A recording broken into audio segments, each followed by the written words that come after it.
Mama Mbabazi yeesimbyewo wansi w'ekisinde kya Go Forward asibye Butambula ne Mpigi ng'asaba bayi bamulonde n'okulafubanira enkyukakyuka ng'ayogera mu lukuŋŋaana lwakubye Buwama ayaniriziddwa Sano Lubega Mukaako ng'ono yeesimbyewo Mokota South ku kadi ya DP.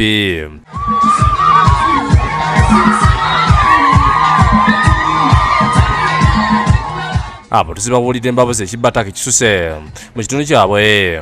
Mbabazi bano abasuubiza nti bw'anaawangula obukulembeze ensonga zaabwe zonna ezikusa ku by'ettaka waakuzikolako bunnambiro. Any land where there is dispute will not be transferred until that dispute has been finally resolved by a competent tribunal, courts of law or other tribunals we may set up in order to catch up with the gravity of the matter. Mbabazi era yemye okuwatuusaako amazzi amayonjo okulwanyisa obwavu n'okubawa amasannyalaze. We will harness solar power. So amasannyalaze g'enjuba amaanyi g'enjuba tujja kuteekawo stations ezigateeka okulaba nti etalima bibiro n'abo nabo bafuna.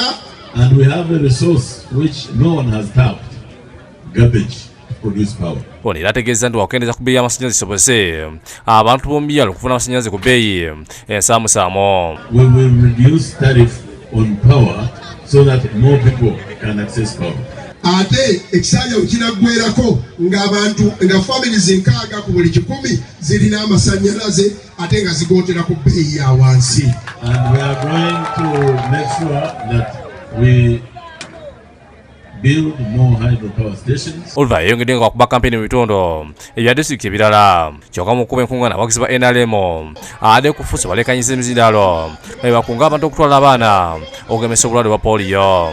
Kunjala tuleekawo kifaananyi bangi naye mmwe muli ba mu kitundu wano ne babatambuziza mwekubireko mu ngalo. Butambula Mbabazi agudde ofiisi egenda okukwandika emirimu gy'ekisinde ekya Go Forward.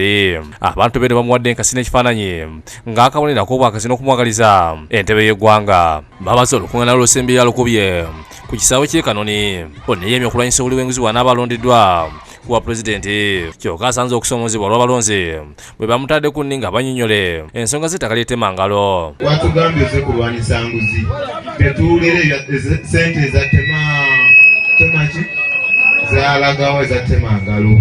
Gamba bune banange ettaka lya Temangalo lyali lyange, awulidde ne kati lyange n'atunda ku kitundu n'ensigazako ekirala. Otegere ettaka lyani lyange. Edward Muhumuza yakusakidde eggulu eno ku lwa Bukedde TV.